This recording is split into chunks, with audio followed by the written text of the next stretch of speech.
So welcome one and all. My name is Jackie Short. I'm the Clinical Director of Sydney Centre for Creative Change, and welcome to our 17th Holding Space webinar. Today we have Dr. John Lee joining us, talking about supervision as a super meeting of visionaries. I know many of you are supervisors, many of you are in supervision, and many of you are interested in supervision, which is why you're here today. So we're going to get started very shortly. I'd like to acknowledge the traditional owners of the lands that I come to you from today, the Eora people of the Gadigal Nation, and pay our collective respects to elders past, present and emerging. And welcome to our Indigenous brothers and sisters and colleagues today, and one and all for being here from around Australia. So I'm going to put up some slides to orientate you to what we're doing today. And like the others from other presentations we've had, these will be available on the website later. Just to let you know, this is being recorded today and the edited version of it will be available in a couple of weeks on the website. I'll send you out an indication that it's ready and available. And if you do want to get some PD points for attending today, what you could do is, if you remember what's happened today, then you can do the quiz. Otherwise, you can watch the recording again and do the quiz. And if you get 80% or more correct, then Aidan will send you a PD certificate for this. So after the presentation today that John is going to deliver for us, we'll have about 5 minutes in a small breakout room with one or two others to have a reflection on how this has been and what you've taken away and what you can put into practice. And then we're going to have a very quick a little event, and then we're going to give away a prize today, a webinar that's happening later in the week. So I'd like to introduce John to you. He provides supervision for professionals in a range of contexts and has extensive training and professional affiliations, as you can see on the slide there. In addition to his work as a supervisor, John also works as a consultant, teacher, and spiritual director. He's also a husband, father, and grandfather who works in voluntary capacities with men, and his website's there if you did want to be in contact with him. So it's lovely to see John. We're having a little bit of a chat before we open today. And among all those other qualifications, personally and professionally, that John has in being here today, he's also a keen walker and loves being out in nature. So welcome, John. Lovely to have you here today. Hello, Jackie. Hello, everyone. It's lovely to be here.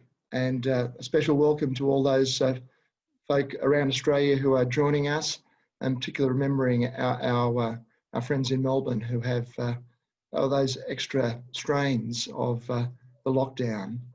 So yeah, it's a great honour and privilege to be here. I got to say a few things for a start. One is, you know, I'm passionate about supervision, and I get supervision myself, and I'm a trained supervisor. But I'm just another broken man having a crack. You know, don't sort of expect that. You know. I don't expect that you are going to have your life upturned and find a whole lot of things that are totally new to you. But I'm hoping that there might be some things that that resound within you, some bells that ring. So yeah, that's the plan. A few things to share, but I think perhaps it's really appropriate to start by saying, well, what is supervision? And, you know, there are different takes of it. And I quite like the work of, I always mispronounce his name, but you know, Donald Schoen, who talked about reflecting on the past in the present for the sake of a better work in the future. And, you know, as the title says, like I strongly believe that supervision should be a super experience, a super meeting of visionaries. Because if it's not super, well, then it's not supervision. And I think there's quite a few versions of what passes for supervision that perhaps isn't supervision. You know, like I'm very aware of the fact that I'm amongst a webinar of people who know a lot about it because they experience it. And like my background, as Jackie says, I come to this from a background as an educator. I'm getting close to 40 years in the classroom. having just had my 60th birthday. Yeah, so I'm come as an educator. I'm not a health professional in the traditional sense that many of you folks are. I'm not a trained counsellor, but I have done a series of trainings and qualified as a pastoral and professional supervisor. So,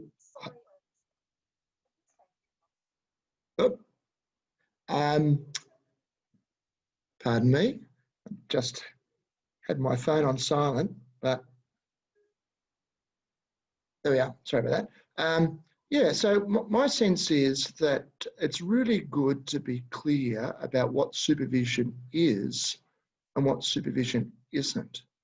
So for me, as a supervisor, it's really about me turning up to be totally present for the supervisee, because it's a space that is democratic. It's not my supervision session. It belongs to the person who has paid the fee. And it is, from my perspective, I believe from my training, that supervision is not just, like narrating cases or just reporting on your professional work, but it's a place of deep reflection and transformation. It's not primarily about accountability, although that's part of it, but it's, you could say one way I look at it, and I'm, as in the flyer for the advertising for today's webinar, I reference a work of Michael Paterson in the UK, who talks about supervision, particularly pastoral supervision, is about where role, soul, and context meet, and there's a dialogue between each of those. Like soul in terms of meaning and purpose, and role. That's what is obviously what's the role that the supervisee is engaged in, and the context. What's the workplace? What's the people with whom the person works? What's the agency or the way in which the person works? So it's about soulful living in a role, in a context. And our role, soul, and context, are they happily connected? You might say happily married. Is there a positive relationship between role, soul, and context? So from my perspective, when I'm offering supervision, I'm supervising the self and the practice, not just the practice. Yeah, so that's just a bit of an opening there. I'm wondering whether, Jackie, it might be worth sharing that slide of the 5-seater sofa. So I'm going to look at a slide that's based originally on the work of Bridget Proctor, who looked at 3 lenses for supervision, and Michael Paterson's added 2 more. So let's have a look at, this is Paterson's take on it. So the first is that supervision's like normative. It's managerial, it's about competence, it's about ethics. Yeah, that certainly is important. But what about a second, where it's more formative, that's more a learning, coaching, skills sharing environment? Also important.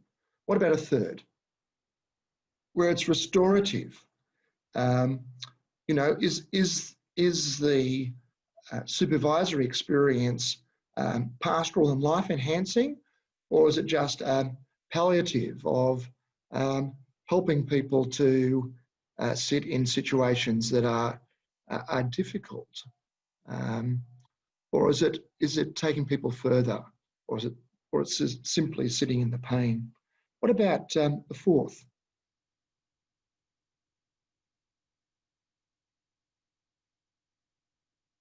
So, some people might view supervision as about performance, performative, line management, accountability, one lens supervision. Some people, the only supervision they receive is from their line manager. And that's a very different experience from the sort of supervision that many of us would experience, and certainly what I offer. So what about number 5? So is another lens, is it transformative? Now, is it changing lives? Where's the fresh bud of blooming? Where's the meaning? Where's the learning? Is there growth? Is there change? So all 5, don't get me wrong, all 5 lenses of supervision do have their value and may or may not be appropriate. But the question is, in your supervisory experience as a professional, are you experiencing supervision from just one lens, or depending on the context and depending on what's up for reflection, are all of those areas a possibility, or each of those lenses, are they a possibility? For me, I do put an emphasis on the transformative. What's coming out of this for you? What's the significance of this? So thank you, Jackie. So that's just a bit of a very opening thing about, well, what is supervision? And I think often it's undervalued. It can be just a box ticking exercise, or it can be, I've got, Michael Carroll, you may be familiar with his work, many of you.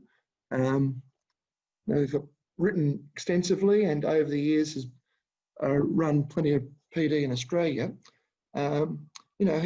He has a number of little lists of where supervision can go wrong, where it's underutilised, or it's a ticker box experience, or gets hijacked by management, or used as punishment, and or it's imposed, etc.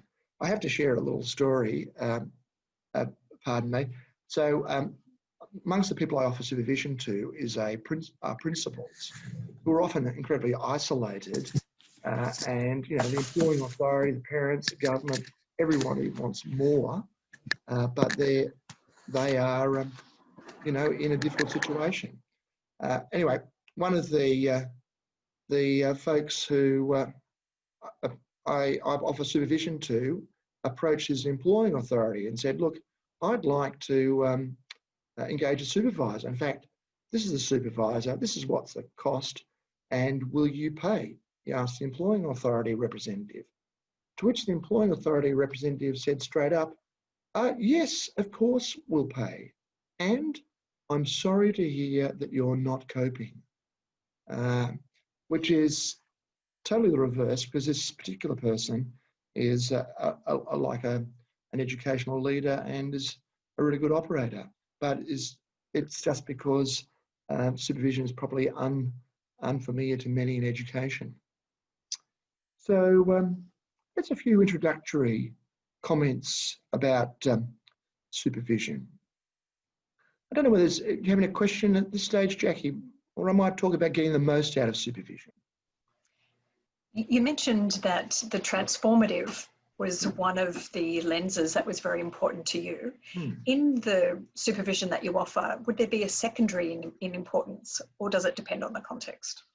Look, I think it depends on the context. I think on occasions, because of my story and because of my, you mentioned in the introduction, I do a lot of voluntary work with men, and a lot of men are particularly isolated in workplaces because of, even gender stereotypes and, that sort of unhelpful masculinities, So I can think of a couple of my supervisees who are younger men in their 20s and 30s, for whom that sort of formative lens may be part of it. There's a bit of like informal coaching and mentoring, even though it's definitely supervision, that might come into play. So yeah, thanks, Jackie. That's a good one. Thank you. Yeah, I suppose for me, like it's really important to get the most out of supervision. You know, otherwise, you know, if it's just a tick the box exercise, what a waste. I always encourage people to have a notebook to prepare for supervision. Have a book you just use. Now, some people do it online. Some people don't do it. That's fine. It's their space. But I suppose I'm keen to. I think of one. This is once again not giving away any identity. I live in Sydney. A prominent Sydney principal who drives across Sydney to come to my place for supervision, and mostly supervision goes for 50 minutes to the hour. He books in for an hour and a half, and he's quite meticulous about writing things down. Now this guy is a really different supervisor to the previous one I mentioned, but this particular person is very, very keen and passionate, and he does a lot in terms of writing things down. So he makes selections about what he brings, and I think that's a good thing to do, to be prepared. You know, so yeah, what to bring? I suppose one of the things that advice I give is, well, where's the rub? What's a bit edgy for you? Where's the what's the burning for you? What's still kicking around for you? And I think one of the things that I would say is that you know, vulnerability is a great gift in supervision. If it's a vulnerable space, if I as a supervisor, as well as keeping like professional boundaries, but have some vulnerability, and the supervisee is invited to lay off the mask, to take off some of the constraints, but to be vulnerable, then there's an opportunity for real learning. And the third thing I'd mention there about getting the most out of supervision is, you know, particularly the way I experience, it's sort of getting beyond narratives. You know, like often there's a big story, and sharing all the story. Now, I don't need to know the big story in order for it to be a valuable supervision experience. And my wife has similar background. We often talk about, you know, what was interesting was my reaction. So in supervision, I don't need to know the big backstory of the incident, but I need to know, well, what was your reaction? How did that impact on you? And let's work with that. So yes, yeah. How does that sound? Yeah, yeah. So go on, Jackie. You mentioned vulnerability is important as a way of preparing for supervision. Yes. As a supervisor, what are certain things that you might do to foster and support that vulnerability? Certainly, that's a really good question, Jackie. Look, for me, like I spend a lot of time by myself, but I am an extrovert. I am a people person.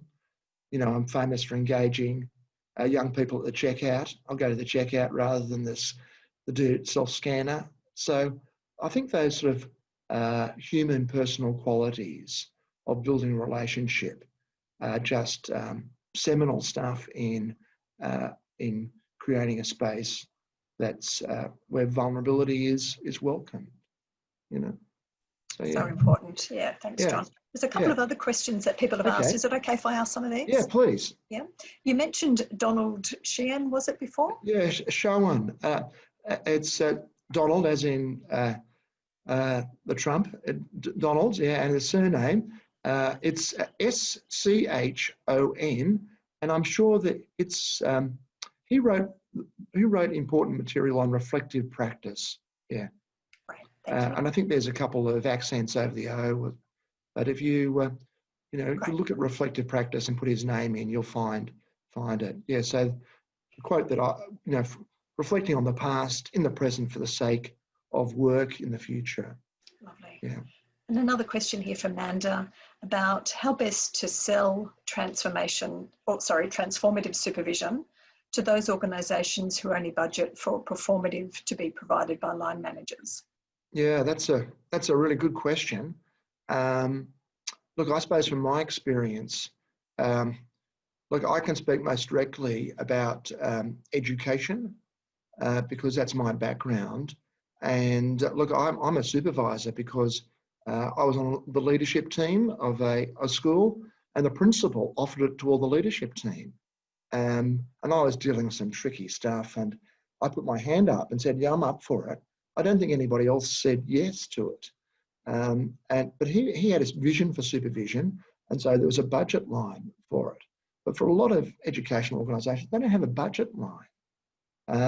So for me, I think part of trying to convince people is you can use the well-being angle, you can use the the performance angle in terms of when people have processed some of their material, they're able to perform better, and I sort of see that all the time. It's like great investment.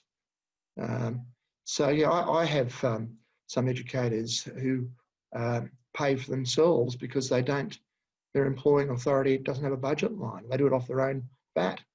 I had a guy who works in a state as a guidance officer, in, not New South Wales, different state, and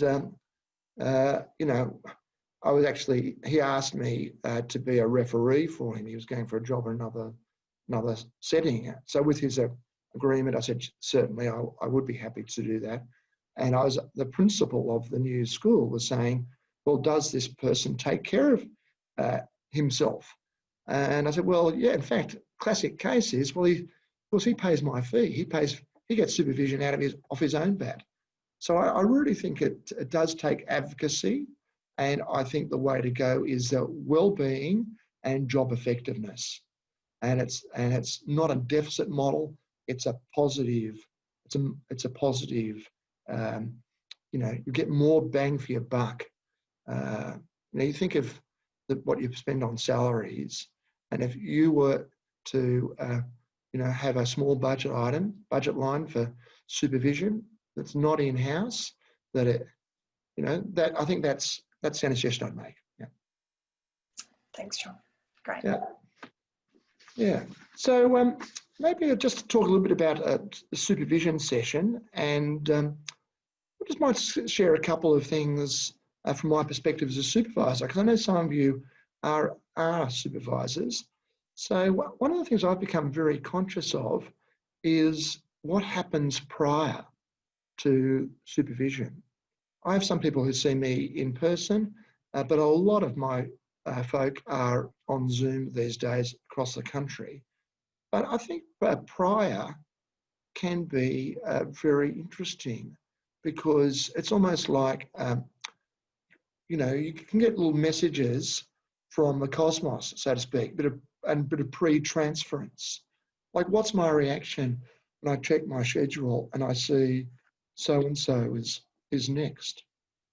And, in the minutes before, is there sometimes I can pick up an image, or something might strike me, or even during a supervision session, like as a beginning trainee, I was very, you use the language of the person and, use the images of the supervisee. That's all very true. But I suppose the more experienced I get, the more, and if I turn up in tune, and if all of me is there for all of you, sometimes I can, pick things up. And, while listening, if an image arises or an insight arises, say 2 or 3 times, I might offer it to the person. So, look, I'm just wondering, how does this sort of sit with you? So I'll give you an example. I was one of my supervisees working in a residential caring situation.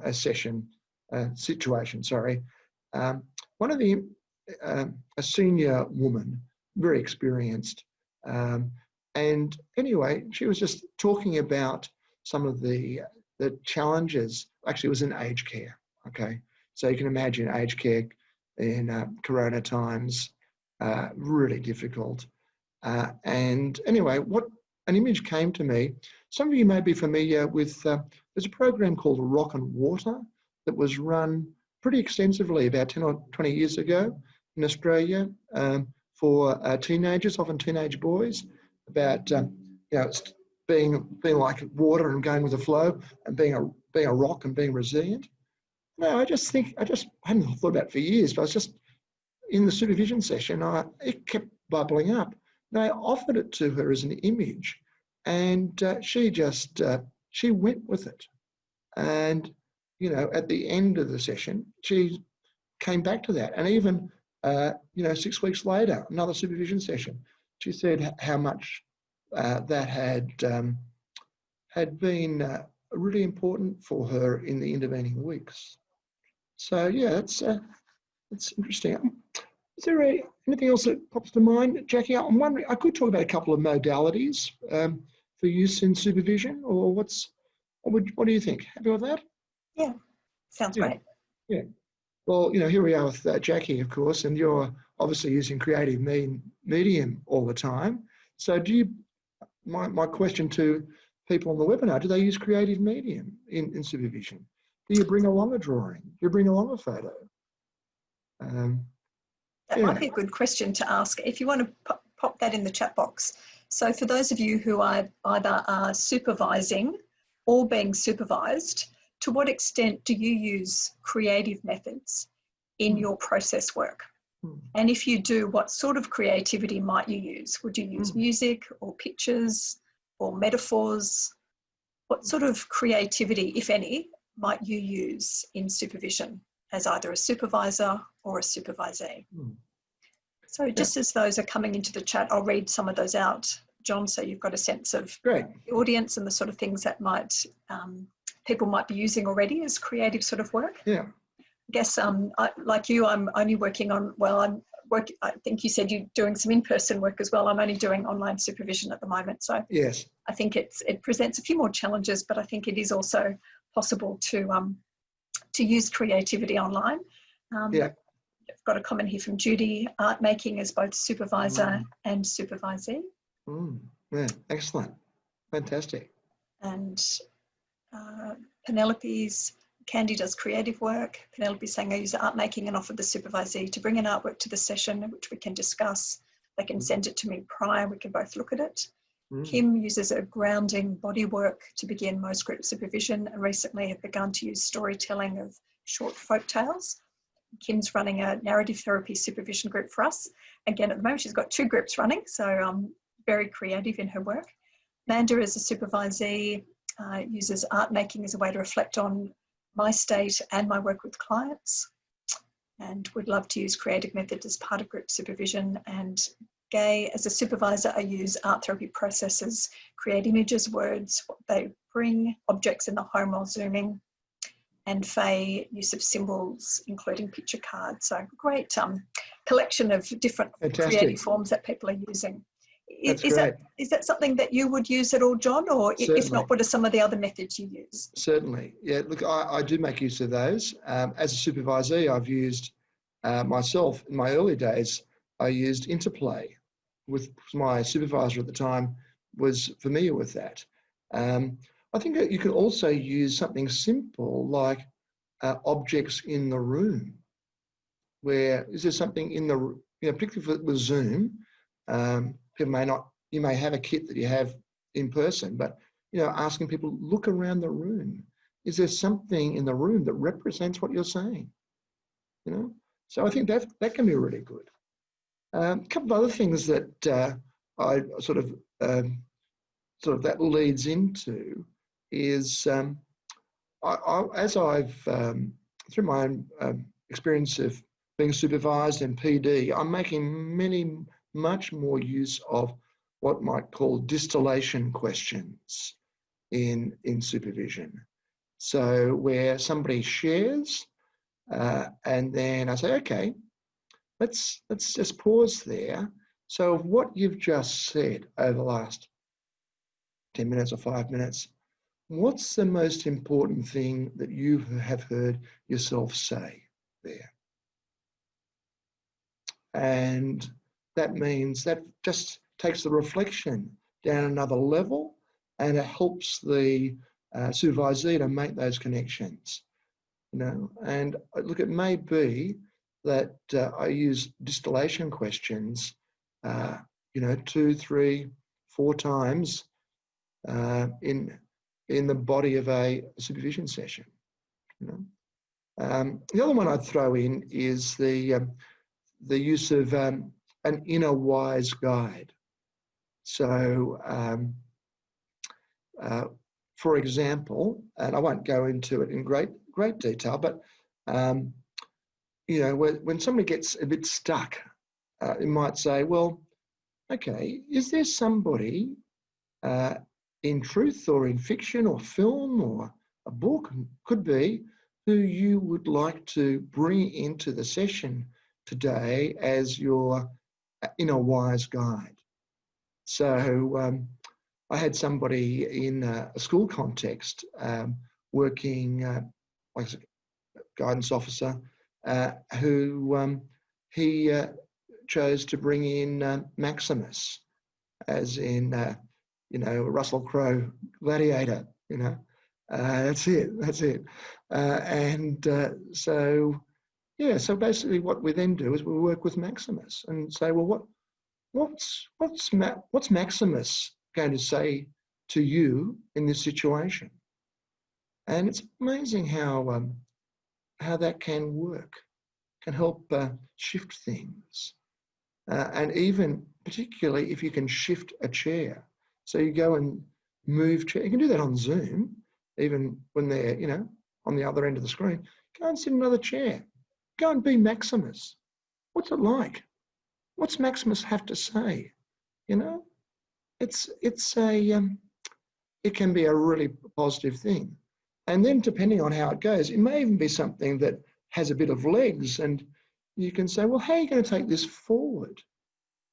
Do you invite Maximus to your next meeting with your boss? Do you make Maximus a screensaver on your computer? Do you have a little picture of Maximus on your desk to remind you of whatever the message was about resilience, whatever comes out of the session, So those are a few things that can be helpful in a supervision session. Yeah. Thanks, John. That's very creative Gestalt-like approaches, I think, are familiar to many of us here. So it's lovely to hear your application of using those and a real life example too. Yeah, that's great. Look, I'm wondering, it might be worth, because time can get away, maybe talking about the end of the supervision session and what happens going forward, One of the things I'm particularly, of course, the supervisee's in the zone, supervisor watches the time, And one of the things I often finish with these days is like 3 questions, and that is there anything that I've done or said today that's been helpful? And that's quite good feedback for me. And then I ask, was there anything that I've done that's got in the way or hasn't been helpful today?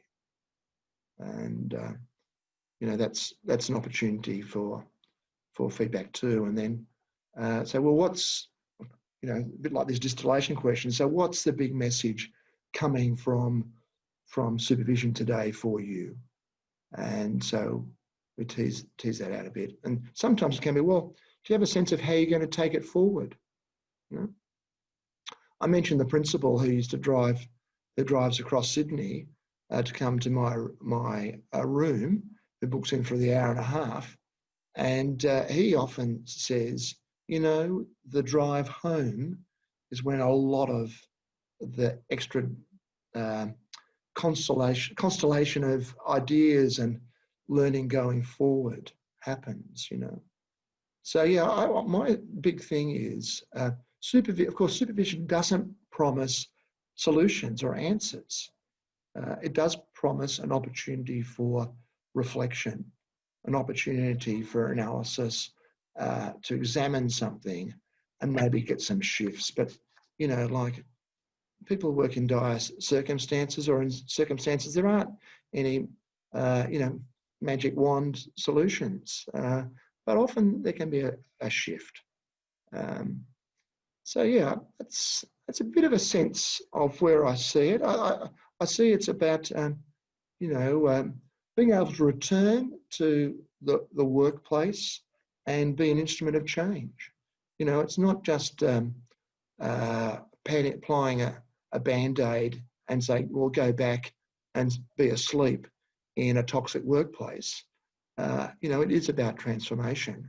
So, what do you need to do to take this forward? Anyway, that's a bit of a rave, Jackie. I don't know whether there's anything there you want to... Not at all, not at all. A very informative review of what's important to you about supervision and what it looks like on the ground. I've got a question which I suspect might be close to your heart, given one of the first times that we met and had a more extended conversation was on a retreat a couple of years ago. Yes. So I know spirituality is a very important part of your life. Sure. I know you're trained and you work as a spiritual director as well. And as part of what you wanted to call this presentation today was a super meeting of visionaries. And I wonder about that sense of vision and your context for this, and where you see spirituality fitting, if at all, in the process of supervision. Yeah, good question. Good question. Yeah, I think that's a really good question. I suppose some people come to me because I'm a pastoral supervisor, and they may be in some form of ministry, and they may be explicitly and overtly, religiously affiliated believers. But, a lot of people these days, of course, we're all, human beings with a spiritual experience, as I would say, some people, there are some people, I can think of one a guy I've supervised who works in a church context who's very clear on the fact, well, I'm not religious personally, and sort of it's almost like I don't go there. So, but we talk about well-being and meaning, and it's sort of, somebody once said, Francis of Assisi, who used to commune with the birds and he was prophetic, but in a very soft way, So I suppose I'm radically inclusive, it's about inclusion. Everything is welcome. So for me, the spirituality part comes from my personal vision of radical inclusion. That's that's my religious heritage, and it's not a putting in boxes, or you're that religious or that you're not, or we're all have desire to be loved and accepted. And I come from my perspective, to use the G word, I believe that God's love is running rampant. It just may not necessarily be named as such. So yeah.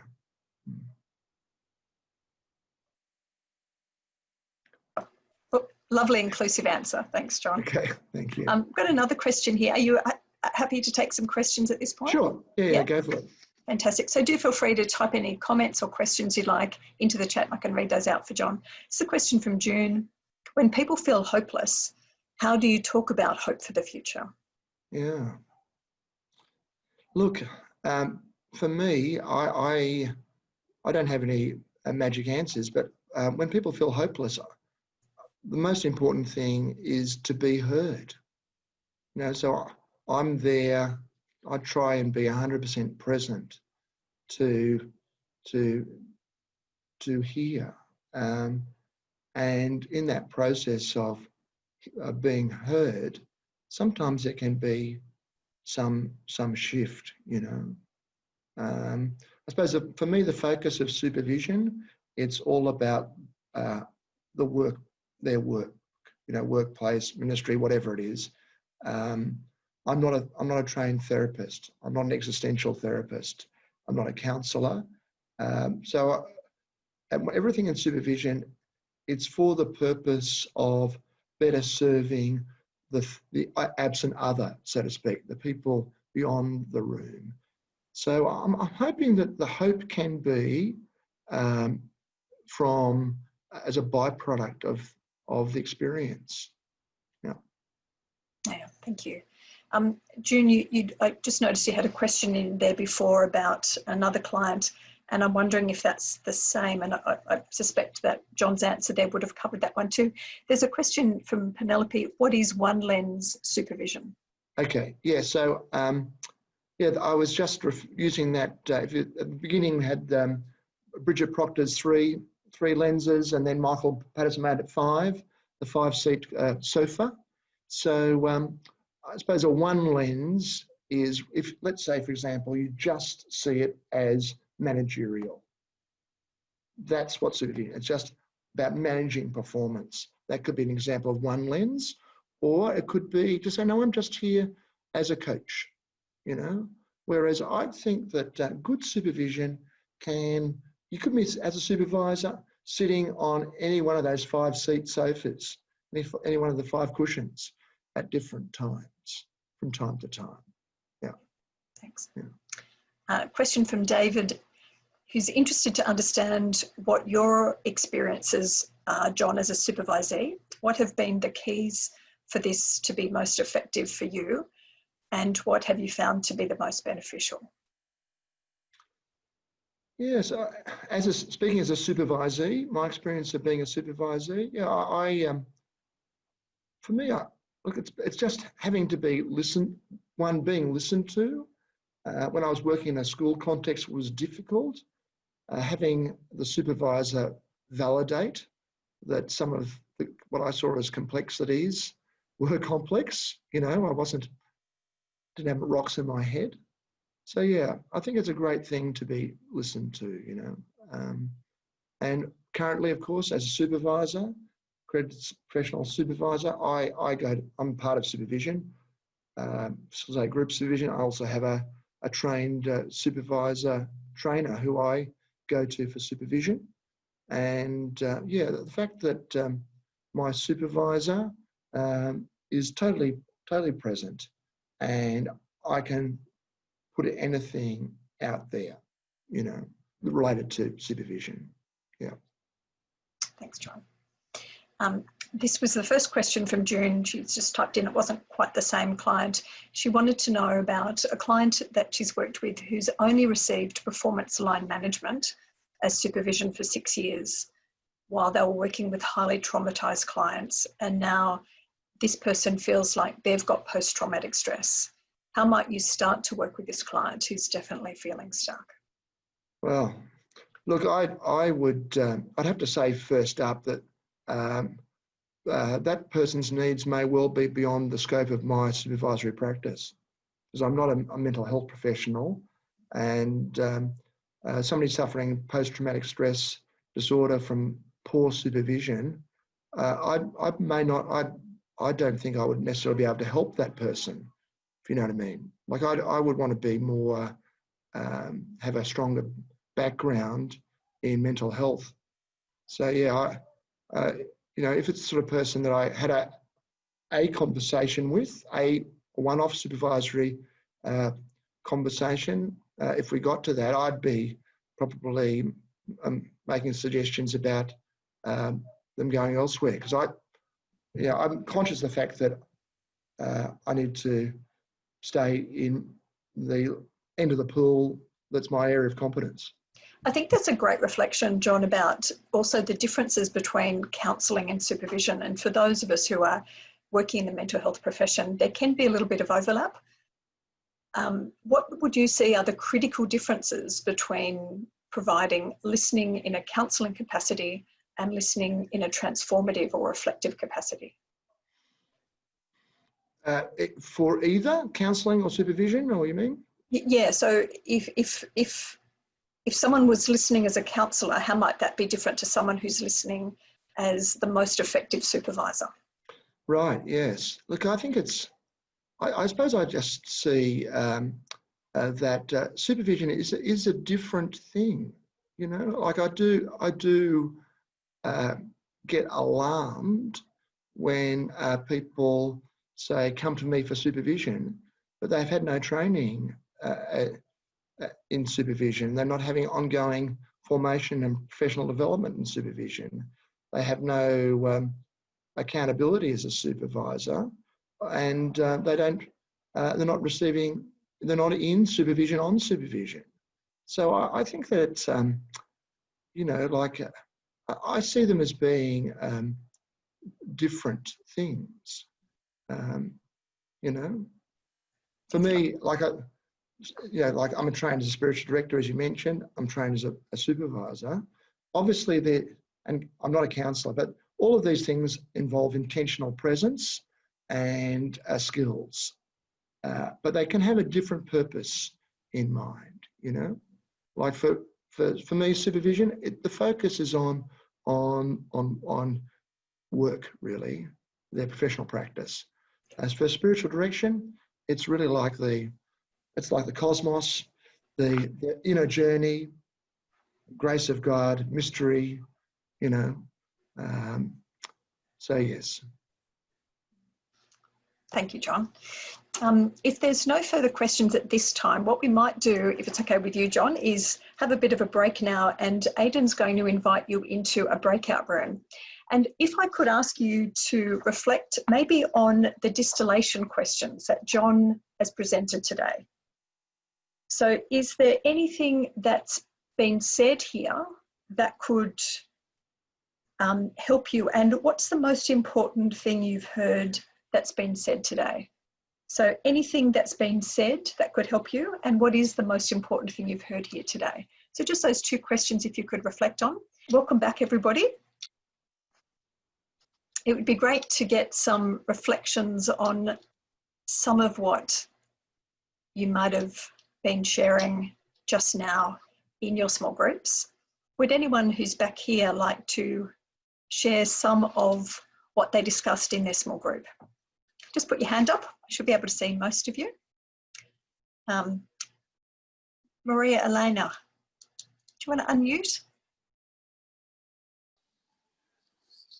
I was just talking with Therese about the inclusiveness that John was talking about, which is something that I do practice quite a bit. And it really doesn't matter, you know, what do you call it? If you call it God, if you call it spirit, it really does not matter in the sense of the spiritual side of you know, also the conversation. And yeah, which is something that it really speaks very, very strong to my heart about being inclusive in hearing people speak. So yeah, I just wanted to say that, which is yeah. Lovely. Thank you. Yeah, that's wonderful. Cool. Anybody else like to share something of what they discussed in their group? Just put your hand up if you'd like to. Yeah, Penelope. I liked the idea of, I said it in our little group, the idea of sharing insights. And I think there's a bravery and a vulnerability as a supervisor to do that. And I have done that as a supervisor. And I liked the idea of saying to the supervisee, how does this fit for you? Because maybe it doesn't. But I think sharing insights is really valuable. Wonderful. Thank you. Love that idea of bravery and vulnerability. Yeah. We need both, don't we, to be able to do this work well. Thank you, Penelope. Okay, I'd like to just do a very quick few things with you before we finish up. There's an opportunity to win a free webinar that we're doing later in the week if you'd like to possibly win this, and I'm going to explain that. And we'd also like to let you know about the next free webinar we have coming up on the 2nd of November. Many of you would be in the counselling professions knowing of or maybe even supporting international students in different ways. Some of you might be international students yourself. I've got 3 panellists who are all international students who are graduates of a Master's Counselling program in Australia, and they've got reflections on specific needs international students have at this difficult time, and also some provocative things we can think about to be a bit more inclusive in our practice multiculturally. So I really do recommend that webinar to you.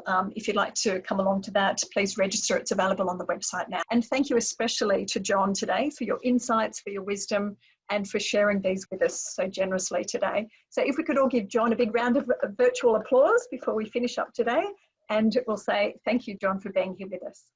Thank you, everyone. Thank you, Jackie. Pleasure. Bye now. See you next time.